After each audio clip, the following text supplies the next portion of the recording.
Қазір мен күйеуіммен ажырасқым келеді, бірақ ол еш келісімін берер емес. Бұл жайлы ешкімге тіс жарып айта алмадым. Өйткені балаларымның болашағына алаңдаймын.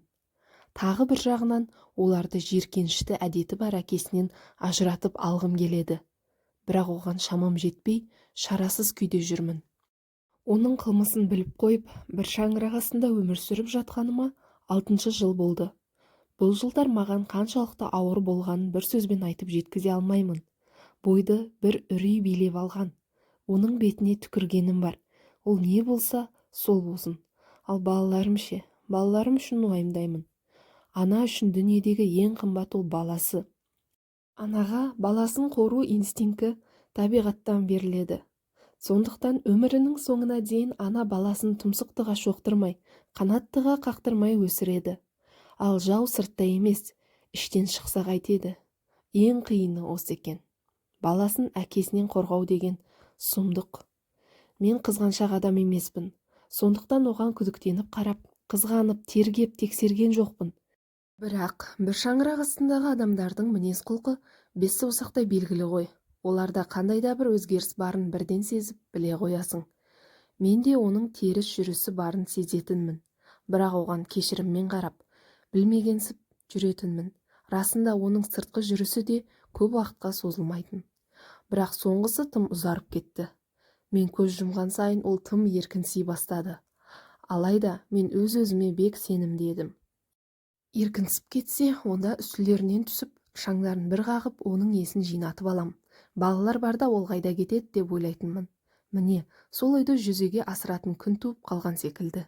Телефондағы хабарламасын ашсам, Еркін деген біреумен ашықтан ашық махаббат хаттарын жазысыпты. Өзіме обал жоқ деп ойладым ішімнен. Ал Еркін дегенге таң қалмадым. Өйткені ол қандай да бір еркегүл немесе еркежан шығар. Әдетте еркектер әйелі күдіктенбес үшін осылай қулық жасайтыны бар ғой. Содан олардың үстінен қалай түссем болады деген оймен жоспар құра бастадым. Еркегүлмен сөйлессем, онда бәрін бүлдірем. Маған екеуім бірдей қылмыстарының үстінен ұстаған дұрысырақ көрінді. Әлгі телефондағы хаттардан түсінгенім, олар қызмет кеңсесі маңындағы қонақ үйде кездеседі екен. Бірақ қай уақытта, қашан, ол жағы беймәлім. Мен оларды үнемі аңди алмаймын ғой. Содан маған үлкен идея келді. Бірінші оның жұмыс жағына барып, жақын маңдағы қонақ үйді барлап қайттым. Қонақ үйдің аты Әлия екен. Содан өзіме ыңғайлы уақытты таңдадым да, жасырын нөмермен екеуіне бір-біріне хат жазғандай етіп хат жолдадым. Әлия қонақ үйінде түскі 3-те кездесейік. Өте шұғыл, сені күтем деп жаздым. Әрине, олар бір-біріне қоңырау шалса, мұның жалған хабарлама екенін анықтай алатын еді. Бірақ олар өйтпеді. Белгілі уақытта күйеуім қонақ үйге кірді. Алайда сырттан қандай да бір қыздарды байқамадым. Кішкене уақыт өткенін күттім. Мұндайда уақытта жылжымайды ғой шіркін. 5 минутқа әрең шыдадым. Астында қабылдауда бір еркек тұр екен. Қасына жақындап, мен осында бір ер адам күтем деген. Оның 5 минут бұрын кеп қойғанын, бірақ айтқан нөмерін ұмытып қалғанымды, ал телефонымның қуаты бітіп қалғанын жеткізіп едім. Сөйтіп ол 2 бөлменің нөмерін атады. Өйткені 5 минут бұрын 2 бөлмеге тапсырыс тіркепті. Осылайша баспалдақпен жоғары көтерілдім. Ол кезде қатты қуанып, әрі бір жағынан қобалжып тұрмын. Қуанған себебім барлығы менің жоспарымдағыдай жүзеге асып жатыр. Ал ары қарай барлығының күл талқаны шықты. Бірінші 10-ші нөмерді таңдап алып, мұнда болмаса кешірім сұраймын да келесісіне кірем деп ойладым. Есікті қаққалы тұрдым да өзімнің аяқ асты кіріп баруым керектігі есіме түсті. Сол оймен есікті итеріп едім, ашық болып шықты. Бұған да қуанып қалдым. Ар жақтан біртүрлі дауыстар шығады. Жүрегім шым ете қалды. Енді не естіп, көрейін деп келіп едің? Барлығына дайын бол деп, іштен өз-өзімді қайрап, жігер беруге тырыстым. Бірақ әлгі дауыстар жиілеген сайын, менің қатқан орнымнан қозғалуым қиынға түсті. Басым айналып, денемді тер басып, әлсіреп барамын. Бұлай тұра берсем, мына арада кескен теректей сұлап, есімнен таңып қалатын түрім бар. Осы ой мені орнымнан жұлқып олар жаққа қарай бар күшіммен лақтырып жіберді. өз көзіме өзім сенбей аңырап тұра қалыппын. Тыр жалаңаш екі еркек бір-біріне мінгесіп алған. Біреуі менің күйеуім. Ары қарайғысы еміс-еміс есімде. Жоқ, мен өзім ойлағандай ол арада сұлап жатқам жоқ. Жынды адам секілді сыртқа атып шығып, бет алған жаққа қарай жүре беріппін. Қай көшемен қанша жүргенім есімде жоқ. Әйтеуір көп жүрген секілдімін.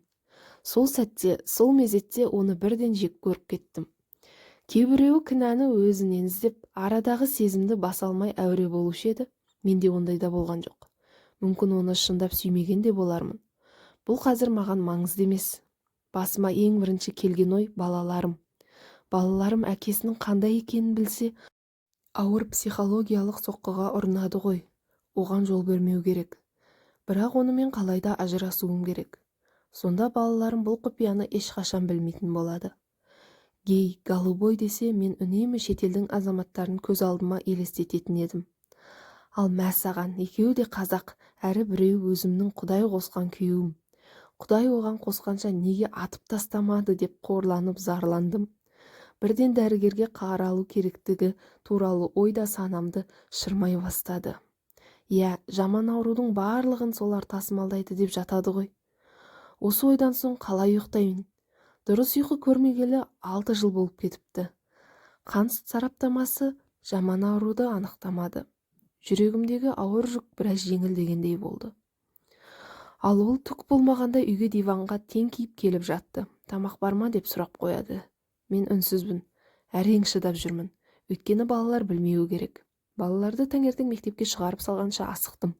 Ол да жұмысына асықпады. Әңгіме барын біліп тұр. Сөйтсем, оның ойынша бұл қалыпты жағдай екен. Тарихтағы бір ұлы тұлғаларды айтады. Нормально деп қояды еще. Не деген жиіркенішті еді. Жүрегім қысылып, бар айтар сөзім тамағыма кептеліп, мүлде сөйлей алмай қалдым. Ал ол болса айтып жатыр. Көтіңді қыста, балаларға білдірмей, жүреміз. Енді бұлай жасамаймын. Жаным кешірші, деп құшақтамақшы болды. 6 жыл өтті. Оны иттің етінен де жек көрем. Балаларым біліп қоймас үшін нағыз проблема айтылмады.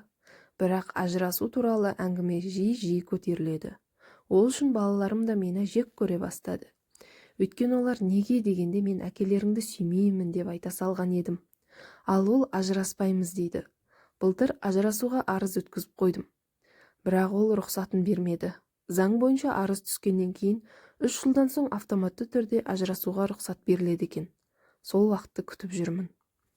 Маған қазір қатты қиын. Алайда балаларымсыз мен қалай өмір сүремін? Біреуі онда, біреуі 11-ші сыныпта оқиды. Екі ұлым да әкесін жақтайды.